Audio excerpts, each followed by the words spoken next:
Estamos hablando de la novela Guerrero Solitario de Gustavo Sánchez Mariño, que fue la primera novela que escribió y en edad muy temprana, empezó a escribir a los 17 años, y la presentó en 1988 en un concurso literario que se celebró en el marco de la celebración de los 400 años de la Fundación de Corrientes, y ganó el primer premio de novela, y que ahora la reeditó con texto, y estamos conversando sobre eso. Y yo en este punto de la conversación quiero ir a este guerrero solitario que está en la tapa, un solitario jugador de rugby. ¿Quién eligió esta tapa y por qué? Yo elegí la tapa. Me pidieron de contexto que mandara una foto y dije, ¿por qué no? Me encontré una de esas fotos nuestras de aquella época. Nosotros jugábamos yo jugué 15 minutos, no voy a ser el atleta, pero bastó para que pudiera tener esa inmersión en el rugby suficiente como para saber lo que es, y inclusive varios rugbyers que han leído la novela recientemente, mis sobrinos, me dijeron que está muy bien contado sí, el rugby y está muy bien descrito, por ejemplo, relatado un partido de rugby, lo cual yo lo hice de memoria. Para eso jugaste 15 minutos. 15 minutos me bastaron para darme cuenta que estaban todos locos de ir. No, bueno, ahí me anulaste una pregunta inteligentísima que yo le pensaba. Pero entonces yo jugaba en un equipo que se llamaba Sapucay, que ya no existe, pero que en aquel momento llegó a ser muy poderoso. Que le vendió el nombre a la comparsa. ¿Ah, sí? No sé. Sí, no sabía. Tu pariente le vendió el nombre a la comparsa. Bueno, ¿ah, sí? Eso no sabía. Mira, desapareció el club. Nosotros habíamos llegado a tener... Yo como soy la más vieja, sé. Porque eran unos criminales. ¿Ah, sí? Habíamos llegado a tener un terreno sobre la ruta 5 que temible, había que ir ahí. Estaba escrito también mis sobrinos rugbyers me dijeron que está muy bien contado eso, donde estaba el terreno y al costado se ponían los autos. Eso en todas las canchas. Del público. En todas las canchas. Es lo que yo recuerdo entonces. Ahora no voy a rugby hace 50 años, pero en aquel momento la gente se ponía y bueno, sonaban las voces. Yo soy anterior a esa época, por eso te digo que cuando no había canchas de rugby, se jugaba, por ejemplo, en la ciudad de prefectura, y ahí se ponían. Nosotros mirábamos desde los autos. Si no llovía sentada sobre el capó, y si llovía adentro. Me tenés que contar después el nombre de la venta del nombre ese porque me encanta. Bueno, la vida es pasado, pero la historia es instante, pero es pasado. ¿Vos no recordás? A ver, había unos códigos cerrados de convivencia, de normas pseudomorales o morales, de moralina tal vez. ¿Vos recordás toda esa estructura social de aquella época como opresiva o protectora? ¿Y cuáles de aquellas cosas que desaparecieron, de esos valores o principios o costumbres o normas, te alegras de que hayan desaparecido? Yo creo que el tiempo que estamos viviendo hoy es mucho mejor que el tiempo que vivimos entonces. Ahora tengo el pelo corto, ¿no? Pero me acuerdo que, porque ya no tengo pelo, pero en aquel momento cuando yo volví de Estados Unidos en el año 75, tenía el pelo así, larguísimo, ¿viste? Todo adolescente norteamericano de aquella época lo tenía así. Y la primera medida que tuve que tomar fue pelarme, porque estábamos en el 75, 76, 77, una época, digamos, del gobierno militar. Y eso trajo mucho dolor. Mi familia, mi gente, el grupo que describo ahí no lo sintió, porque, bueno, tendríamos que hacer también un seminario sobre eso. ¿Por qué no hubo en Corrientes tan abierta represión como hubo en otros lugares del país? Si bien la hubo. Pero yo creo que hoy estamos, en todo sentido, estamos mucho mejor que antes, estamos mucho mejor que esos prejuicios. Los silencios. Por un lado, y por el otro los prejuicios respecto a la orientación sexual, que hoy están desapareciendo, diríamos, capaz no tan rápido como nos gustaría, pero están cediendo. Los prejuicios con respecto a la religión de cada uno, que también están desapareciendo. En aquel momento había que ir a la iglesia todos los domingos y qué sé yo. No critico a los que lo hacen, pero en aquel momento era como una obligación social que hoy ya no existe. Y también de eso hablo en mi tercera novela esta que estoy escribiendo ahora, sobre lo que se llama la religiosidad popular, digamos.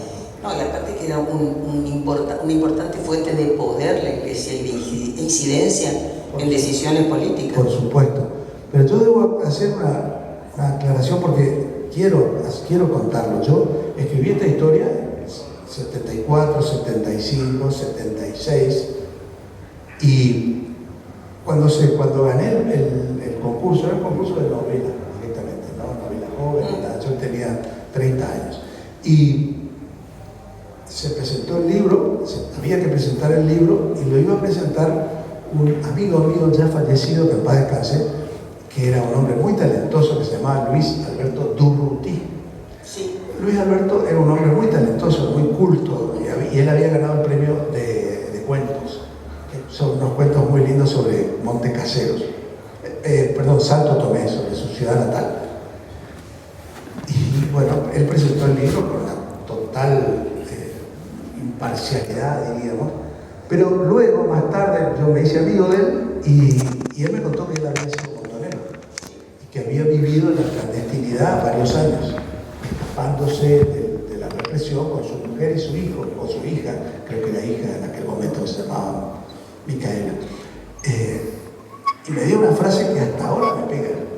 Y me dice, cuando usted estaba jugando al tenis en el regimiento, porque parte de la novela transcurre un verano entero pasamos en el regimiento, jugando al tenis, nadando en la pileta, jugando a la pelota paleta en el frontón y demás.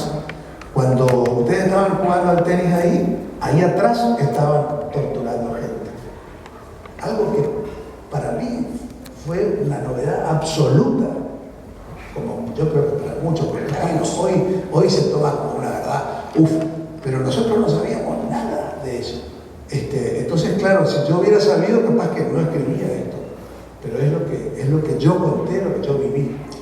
Sí, y hay que tener valor también para contarlo porque en este momento aquellos que pasamos ignorantes por esas situaciones negras y oscuras somos los parias ideológicos, los pachachados, los chachos burgueses. Yo lo fui mucho tiempo. Yo también. Me voy a nombrar a un periodista muy famoso que era como una especie de pope del periodismo cultural en el diario, uno de los diarios de mayor circulación en Corrientes.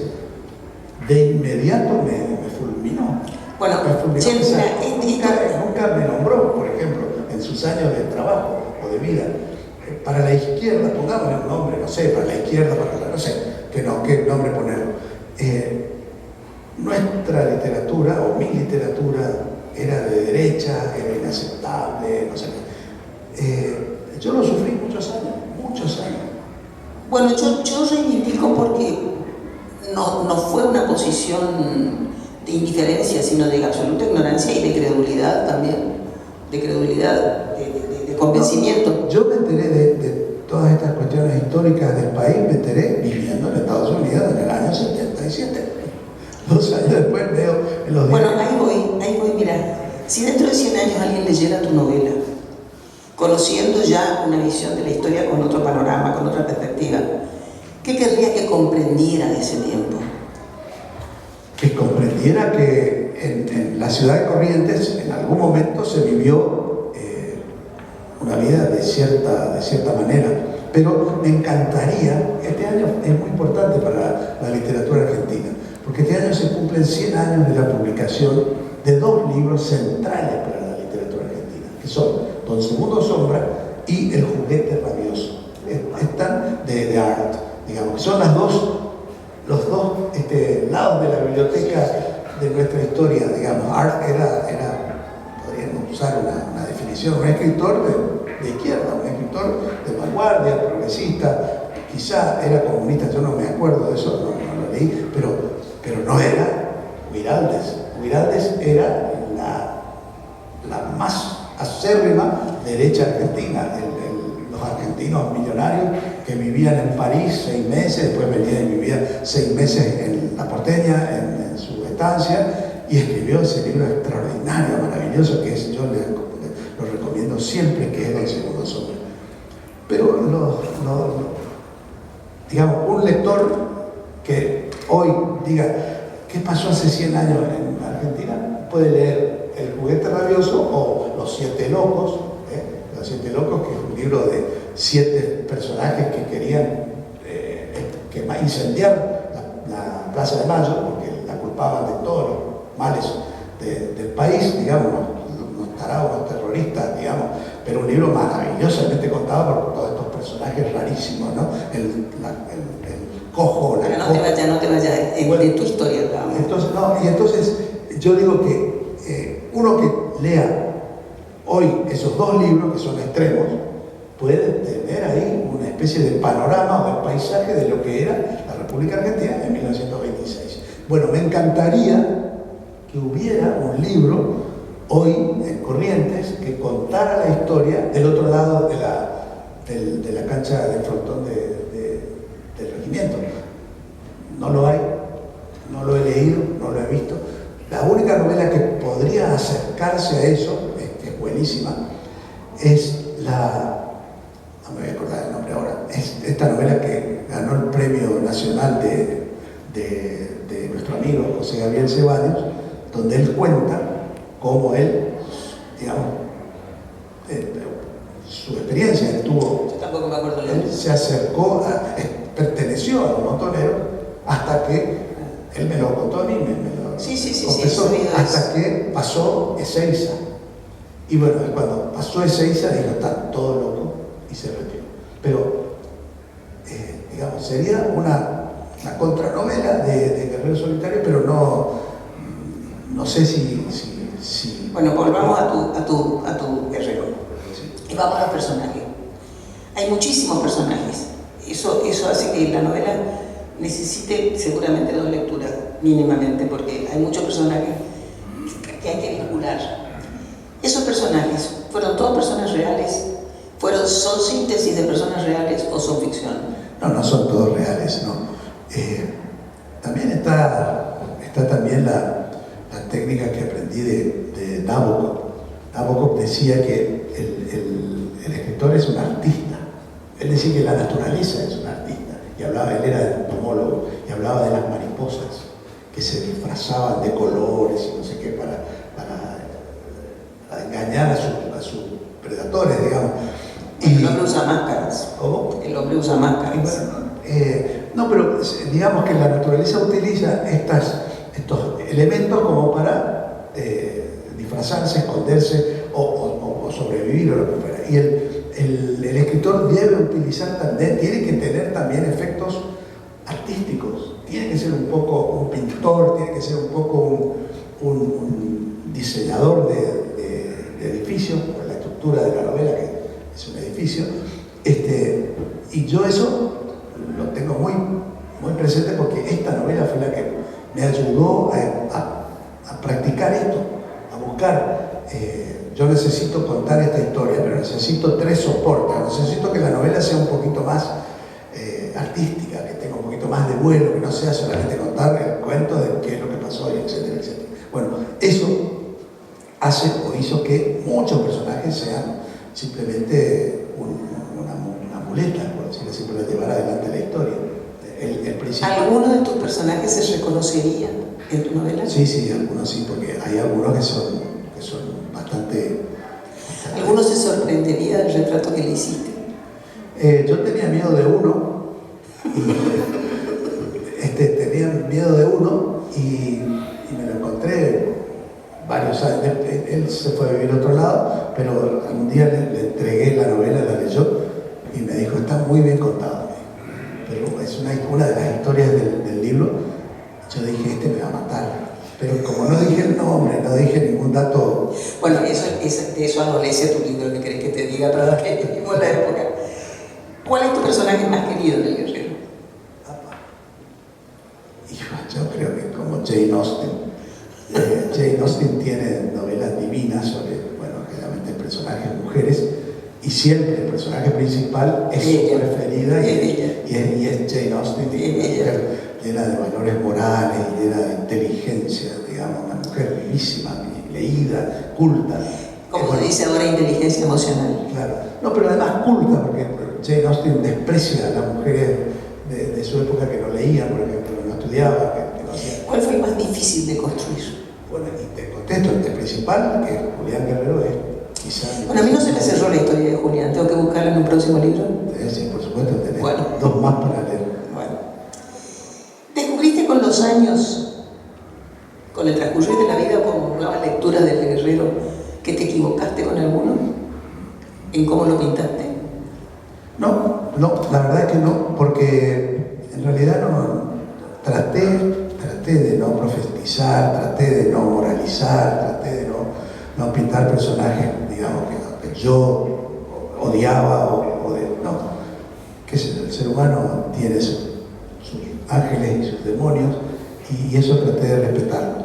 Pero en general, todos los que estamos en el libro, el otro día me encontré con como no está mi señora, una ex noviecita mía, y le dije, sí, ahí estamos todos, y me dijo, ¿estoy yo? Sí. Y me dijo, voy a buscar. Pero, por supuesto, yo sé quién era. Yo estoy con mi mujer hace 45 años. La reconocí. Y bueno, realmente no creo haberme equivocado. Todos tuvieron una vida más o menos feliz o más o menos infeliz. Nos ha tocado un poco de todo a todos. Vivieron la vida. En esta lectura de tu vida y con la mirada actual y habiendo escrito otras cosas y habiendo estudiado otros personajes y otras vidas y otros tiempos, ¿cuál de todos estos chicos te resulta ahora más difícil de juzgar? Más difícil de juzgar, bueno, por supuesto que mi personaje preferido, Julián lo adoro. Y hay un escritor, ahora no me acuerdo cómo se llama, un norteamericano, que escribió creo que 20 novelas, y el personaje principal se llama Rabbit, o sea, el conejo. Y el conejo reaparece en 50 años. Yo tengo miedo de que Julián me quiera aparecer en 10 novelas más, porque lo uso para contarme, para contar muchas cosas. ¿Puedo meterme, intrusar en tu vida? Vos tenés un hijo. ¿Está ahí? Sí, lo vi. Horacio. Que pasó por estas edades y estas situaciones, aunque en otro tiempo y con otro contexto. ¿Cuánto te sirvió haber escrito esta novela, o sea, haber organizado aquella época con mirada de escritor para mejor entender a tu hijo? Bueno, todo el libro enseña, el propio y el ajeno. Leer enseña, leer a todos los que están acá, estos chicos jóvenes que me encanta que estén, leer abre la cabeza, hermano. Uno no puede terminar un libro sin haberse enriquecido algo, en una mínima o máxima parte. Y bueno, con mi hijo, el problema con el asunto con Horacio es que cuando nos tocó su educación, sobre todo su adolescencia y demás, es que había que cuidarlo de la droga, había que cuidarlo del alcohol, había que cuidarlo de la violencia, de las calles, lo que nosotros no pasamos. Nosotros vivíamos en un limbo, nunca había un problema, salvo esas peleitas que habían en la fiesta de 15 o lo que fuera, o en la cancha de fútbol, pero nunca yo recuerdo haber vivido con miedo de andar por la calle, tener miedo de que me secuestren, o que me den droga, o que hacerme drogadicto.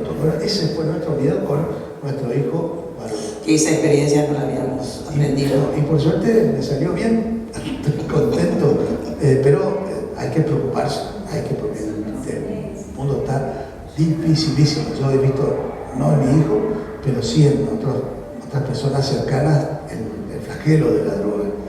Y bueno, es terrible. El escritor, en algún momento y aún cuando escribe sobre historia e inventa sobre la historia de la ficción histórica, tiene una postura bastante soberbia de un semidios, ¿no? Porque pinta lo que quiere. En esa postura de semidios, ¿qué te dejaste afuera? ¿Te dejaste mucho afuera? Mucho. ¿Deliberadamente? Mucho. ¿Deliberadamente? Sí, deliberadamente. Hay muchas historias. A lo mejor estas aparecieron en estas otras próximas novelas. Van a aparecer algunas, pero mucho no lo conté porque son cosas demasiado, quizás... ¿Por qué cambia tanto tu personaje, Mariano, en el transcurso existencial de tu relato. Y bueno, Mariano es el típico personaje de la novela picaresca, digamos. Eso yo lo concebí así, y todavía las otras novelas sigue apareciendo, o sea, sí, sigue siendo el Lazarillo de Tormes, sigue siendo Sí, pero de pronto asume otra cosa en la novela. pero este tipo, además... ¿Sabés qué me remitió a Rolón de Tuberón? En una situación mucho más dramática, más gráfica, más seria también la de Rolón, pero es un cambio así. Viene en una pendiente enrodada y de pronto se pone vertical. Claro, porque además, a pesar de ser un rufián y de ser un sinvergüenza y de tratar de vivir la vida lo mejor posible, tiene una inteligencia emocional y una inteligencia cognitiva muy grande, y entonces eso lo hace muy interesante, digamos. Yo creo que en general los personajes de la picaresca, los lazarillos de Torres, de todas las novelas que conocemos, son los más divertidos, son los más inteligentes. Vamos a Felicia. Felicia y su familia son un clásico correntino. Al mismo tiempo, es un eficiente recurso para contar las timideces y las cortedades que se imponen a los varones en el descubrimiento y el ejercicio de su masculinidad, el amor y el sexo, al que ingresa con mucha torpeza, muy impulsivamente, corrido por las hormonas.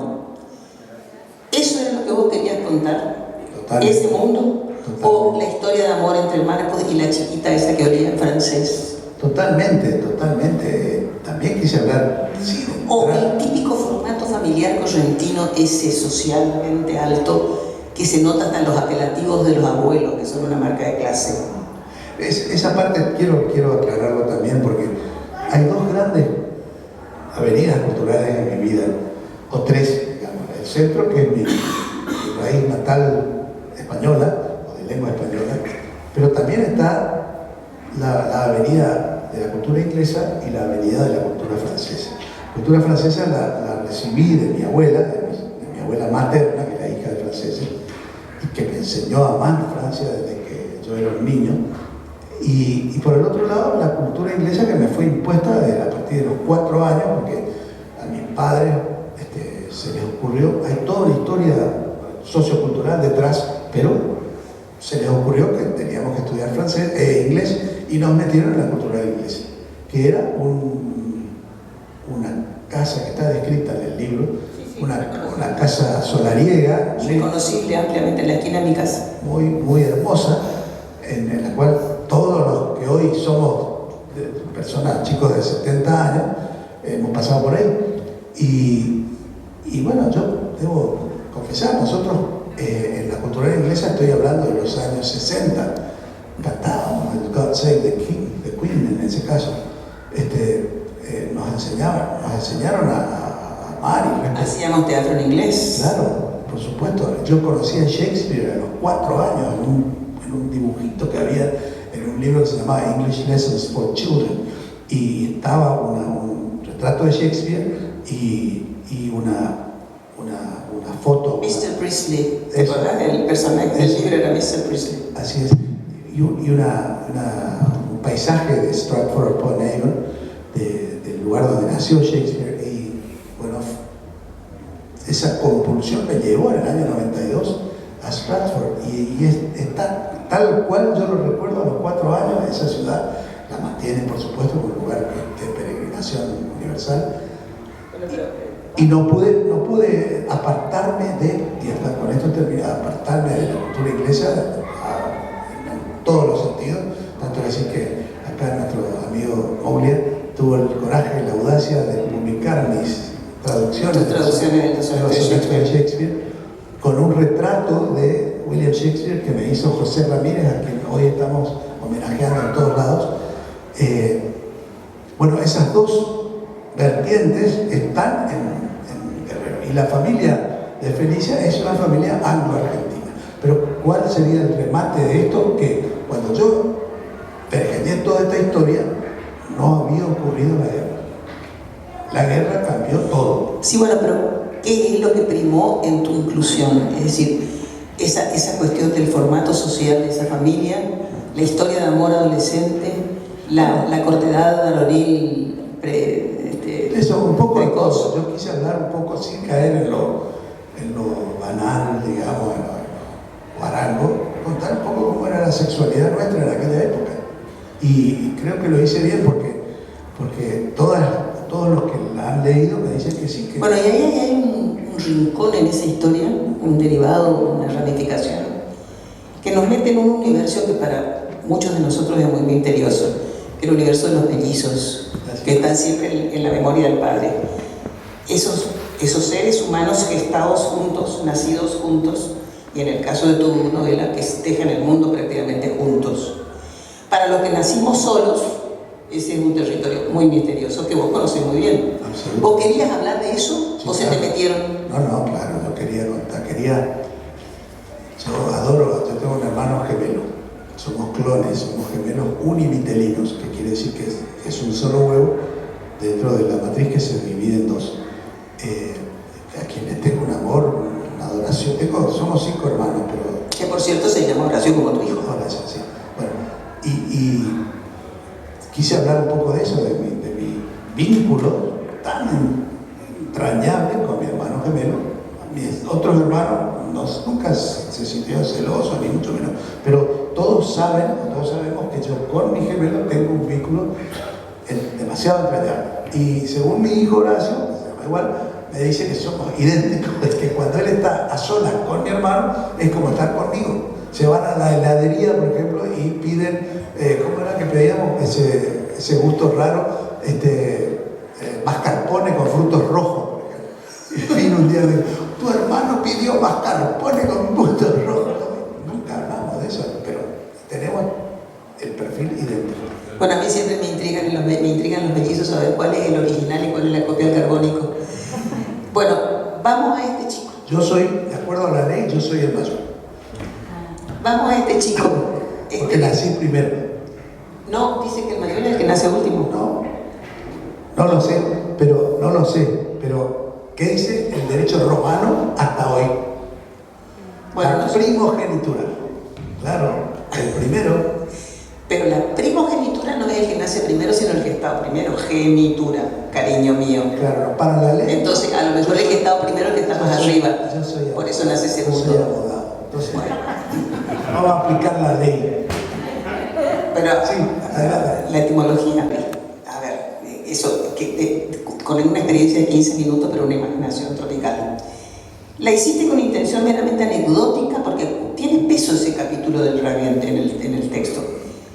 O metafórica, apuntando a una dimensión simbólica de cada puesto, cada posición en la cancha.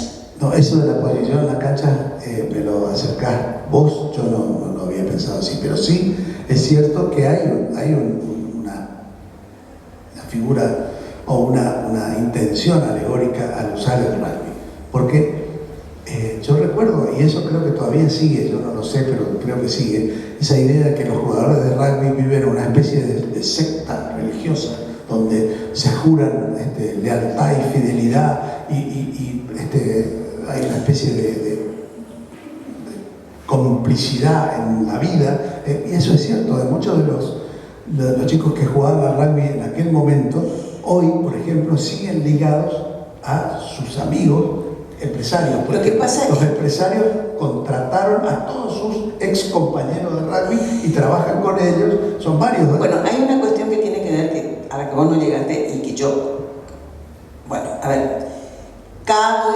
asumo el riesgo de haber sobreinterpretado al autor, pero hay una demanda, un requerimiento de determinada personalidad, de determinadas aptitudes en cada posición del rugby, por el desempeño que tienen que tener en el partido, que a veces, y con mucha frecuencia, se proyecta en lo que después resultan esas personas al madurar, a las actividades que enfrentan en la vida, que son características de personalidad que tal vez se desarrollan en la cancha. Pero eso que vos decís de la secta y de la unión, y yo fui para ese lado con la interpretación que hice de tu inclusión del rugby, admito que acá hay rugbyers que me contradigan o vos mismo. Yo creo que ahí lo que vos pusiste es el valor del vínculo que se genera, del vínculo de amistad. Entonces, a ver, ¿qué valores rescatás dentro de eso que vos decís que están todos locos? En realidad, ¿qué valores? Porque, a ver, el rugby, y para mí la principal lección del rugby, es que es un juego de extrema fuerza, pero en el que no tendría que haber violencia. Y esos valores, incluidos en una novela que es una juvenilia moderna, tu novela, está bueno, está muy bueno. Ponerme al lado de juvenilia me encanta. Y bueno, ¿por qué no? Título. En realidad siempre, también ahí, me gustó tanto en Guerrero como en Clásica Delfina y en esta tercera, en Perú Gorría y en Melón de Estrada, he puesto capítulos enteros dedicados a la idea de la mitad viril, de la mitad entre varones, digamos. Todo un tema. Sí, porque, bueno, yo lo he vivido, he tenido la suerte de tener muy buenos amigos, algunos ya han fallecido, pero otros todavía están conmigo, y ese vínculo justamente espiritual que se forma entre dos varones en la juventud, en la primera juventud, a mí siempre me ha conmovido y siempre me ha gustado. Busquen esos capítulos, los van a encontrar. Me ha gustado describirlos. Leo, auxiliame en esto, porque yo no jugué nunca al rugby, yo miré nomás. Hay un juego de solidaridades en la cancha, que es lo que hace que el vínculo permanezca después. Porque el juego de una posición complementa y ayuda y empuja al otro. Entonces eso es lo que se sostiene durante la vida. Y eso es lo que me parece a mí que se transmite en este libro, que con intención o sin intención vos trasladaste esos valores, sí, claro, aquí. Otra cosa que debo decir es que nosotros jugamos al fútbol desde los 6 años que ingresamos al colegio salesiano hasta los 18 que salimos. Nosotros, digo, los correntinos de aquella época. El rugby empieza con la adolescencia. Y casi todos dejamos de jugar al fútbol para dedicarnos al rugby. Hoy es al revés. Hoy hay gran público para el fútbol, todo el mundo, todos los chicos juegan al fútbol, las mujeres también juegan al fútbol y también al rugby por ahí. Pero en aquella época era como, digamos, excluyente jugar al rugby. El fútbol quedaba como un recuerdo de infancia, digamos. Por lo menos así lo recuerdo yo, no sé si alguien tendrá alguna idea distinta, pero sé que hoy mis amigos, mis alumnos, mis ayudantes de cátedra, sé que tienen, por ejemplo, un partido de fútbol el martes, un partido de fútbol el jueves y el sábado, 3 días dedicados al fútbol, por ejemplo. Y otros se dedican al rugby y al fútbol y así. Pero el deporte está ahí. Bueno, volvamos a Corrientes, a la Corrientes de tu novela, que en un plano muy propio es un personaje más de la novela. ¿Qué sentís ahora que primó en esa escritura? ¿Amor, desencanto, identidad, pertenencia, crítica? Todo eso junto, sobre todo amor por mi ciudad. Nunca me arrepentí de haber decidido no emigrar. Yo en Estados Unidos tenía amigos que me incitaban, que me invitaban, quedate, te vamos a conseguir trabajo, te vamos a ayudar a ir a la universidad. Cualquier cantidad de posibilidades de quedarme a vivir allá. Y nunca quise, me quedaba así 6 meses, ya le agarraba la nostalgia y venía, volvía. Y entonces nunca me arrepentí de no haberme ido. Hay algunos por ahí que me dicen, ¿por qué no te fuiste? Serías millonario, qué sé yo. Es muy fácil, sobre todo en mucha literatura correntina, hacer complacencia pintoresquista. Vos a los 17 años no caíste en eso. ¿Fue casual o fue un empeño que pusiste? No, eso fue formación, digamos. En aquel momento nosotros estudiábamos mucho en la secundaria. Tuve buenos profesores de literatura en 4º y 5º año de la secundaria. Y también leí mucho, por supuesto. Y ahí me di cuenta, ya en aquel momento se empezaba a hablar del pintoresquismo, digamos. Y en aquel momento salta como una explosión la palabra boom, el boom. Yo leí a los 17 años, 100 años de soledad, en 24 horas. no sé, me empecé a leer. Y era grande, era gordo. No podía parar. Y mi madre me decía, ¿qué te pasa? Vamos a comer, vamos, no, sin comer, sin dormir. Hasta que no terminé el libro, no paré. Y bueno, todo eso a mí, y por supuesto en aquel momento, lo que se explayaba, lo que se enseñaba era que esta literatura latinoamericana dejaba atrás el pintoresquismo, dejaba atrás otros escritores. Yo me acuerdo, había un tal Palma que tenía un libro que leíamos en la secundaria que era Tradiciones Peruanas, que contaba historias, no sé qué, historias, de un modo así costumbrista, digamos, tratando, o folclorista, no sé cómo, ese y muchos otros, pero yo tenía muy claro que no quería caer en eso. Bueno, a mí toda esa construcción que hiciste de Corrientes, con todos esos elementos implícitos del amor, el desencanto, la crítica, me remitió a un poema del que voy a leer solamente los dos últimos tercetos de un soneto, para no pesar en esto, de un poeta colombiano, Luis Carlos López, dedicado a Cartagena. Y dice, porque le encuentra dignidad y belleza literaria a lo cotidiano y a lo insignificante. Leo el final del poema. Fuiste heroica en los tiempos iniciales, cuando tus hijos, águilas caudales, no eran una caterva de vencejos. Mas hoy, plena de rancio desaliño, bien puedes inspirar ese cariño que uno les tiene a sus zapatos viejos. En Cartagena de Indias hay monumentos de los zapatos viejos, que es el monumento del amor a la ciudad conocida, a la que se quiere más allá de las debilidades y de las imperfecciones. Te reconocemos en una forma de quererla menos de admiración que de pertenencia, sin duda. La admiración está porque acá estamos cerca, ¿no? Este fuerte o este fortín construido en el medio de la jungla, que haya sobrevivido, que haya sobrevivido a las guerras, al hambre, a la persecución, a los indios o los aborígenes, o no sé cómo llamarlos, los pueblos originarios, que haya sobrevivido al desplante que le hizo España, que lo dejó abandonado a su suerte durante siglos, en fin, a la pérdida que tuvo a través de los años de posibilidades de progresar y demás, que haya sobrevivido y que sea hoy lo que es hoy, para mí es realmente admirable. 430 y tantos años de sobrevivir hacen que uno esté orgulloso de esta ciudad. Pero también, claro, hay mucho desencanto porque hemos visto mucha desgracia por acá, digamos.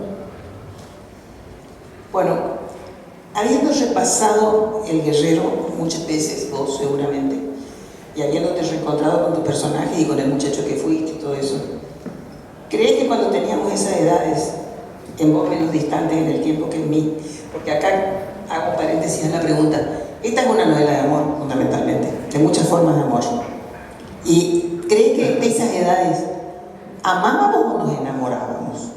¿Y qué diferencia haces vos ahí? No, bueno, vos que escribiste una novela de amor. Hay varias cosas. Primero, posteriormente a haberla escrito, esto fue en los años 70, en los años 80, yo empecé a estudiar francés e hice en algún momento un año de literatura francesa, y con un profesor extraordinario, un profesor francés, y él nos enseñó, tratamos varios libros, entre ellos una obra de teatro de Sartre, de Jean-Paul Sartre, que se llama A Puertas Cerradas, Huis Clos. Y bueno, por supuesto Sartre en aquel momento estaba de súper moda en los años 60, y él decía, hay que renunciar a escribir historias de amor. Y bueno, yo creo que también esta fue una especie de reacción mía ante el comunismo, ante Sartre. Sartre fue un hombre importantísimo y tenía por ejemplo, fue el padre espiritual de todos estos periodistas de aquella época nuestra, que eran, por supuesto, eran de izquierda, eran comunistas, en fin, tenían todas esas ideas así de destruir a la burguesía, y, en fin. Yo creo que también fue una especie de reacción contra eso, escribir una novela de amor, ¿por qué no? Pero muchísimas formas de amor, porque hay amor filial, amor fraternal, amor de amigo, amor de pareja, amor de... bueno, muchos amores. Y creo que a mí lo que más me atrajo de esta novela tuya, leída ahora en mi segunda lectura, digamos, es la entrada que nos diste a ese mundo masculino joven, que las chicas no saben cómo funciona, y las mujeres grandes nos morimos de viejas sin saber cómo funciona. El mundo masculino, ¿cómo es que se enamoran los varones? Nos morimos de viejas sin saber. Entonces, ¿vos sabías que nosotros no sabíamos eso? ¿Vos creías que solo las mujeres somos misteriosas y secretitas? No tenía idea. Yo tengo ese otro prejuicio de que las mujeres saben todo porque se cuentan todo y comentan todo. Pero eso no significa que sepamos qué pasa con los varones. Pero bueno, los varones yo creo que no somos tan confianzudos, digamos, de contar todo así en un vestuario. Acá se nota que sí. Pero son amigos muy cercanos, son muy íntimos. Bueno, también las mujeres, cuando esa confidencialidad se la más cercana. Pero yo creo que las mujeres son más infidentes, por decir así, les importa menos compartir secretos personales que los varones, me parece. No sé. Después de leer esto tengo mis dudas. Corrientes para vos, esto es muy personal, es un espacio biográfico, pero también un territorio sentimental. Tener hijos y nietos correntinos, ¿te genera otra forma de amor a Corrientes? Totalmente. Aquí quiero morir y acá van a seguir mis descendientes. Y bueno, en mi lugar en el mundo, el lugar donde yo nací, yo, a pesar de que mi hijo dice que yo los prefiero a mis compañeros de secundaria norteamericanos y demás, porque tengo mucho vínculo con ellos también, y me escribo y me he ido durante como 10 veces ya en estos años a sus reuniones y no puedo vivir sin ellos, pero yo elegí vivir acá, quedarme acá. Yo puedo decirlo con total tranquilidad que yo estoy acá por elección y una elección de la cual no me he arrepentido nunca. ¿Qué de aquellos guerreros solitarios que fuimos en la adolescencia seguimos siendo todavía de viejos, adultos? Yo creo que el que descubre que es un guerrero hasta morir. Creo que la batalla no termina nunca. ¿Qué no te pregunté que vos esperabas que te pregunte? La verdad que me bombardeaste. ¿Cuánto calzás? Calzo 40, pero me bombardeaste, me dejaste me dejaste muchas cosas al pelo porque realmente no esperaba esa respuesta, digamos, esa reacción de mi novela, pero me encanta porque esta novela, justamente, yo la separo, en la trilogía en general, la separo absolutamente de mis dos obras históricas. Las dos novelas históricas las amo, las admiro porque me encanta lo que pude hacer con la historia y demás, pero esta salió prácticamente de mi cabeza, de mi corazón, no impuesta por nada. Bueno, es un texto, un libro, una novela que puede ser leída con miradas diferentes seguramente por los jóvenes y por los mayores con igual placer. Si lo lee un joven va a encontrar seguramente o va a descubrir que en el mundo adulto, que él mira desde una distancia de edad que le da otra perspectiva, hay más puertas abiertas para él de las que él supone que es. Mayor, ojalá la lea con la sensibilidad alerta, primero para disfrutar del recuerdo y de la recuperación de aquel joven que fue, pero además sensibilidad alerta para mantener esas puertas abiertas y que todos la disfruten como la disfruté yo, con una sonrisa. Muy bien, me alegro, les agradezco tanto.